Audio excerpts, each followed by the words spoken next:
দিয়েছো? দিয়েছে তো বেশি করে। কি করবে তারপরে যদি না খেয়েছো না, দেখবে তুমি কি করছে। এবার একটু আপনি জুস বের করে বেরোচ্ছে কি আদেও?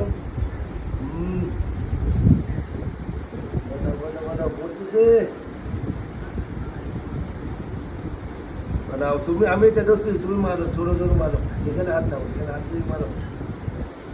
ঘোরাও।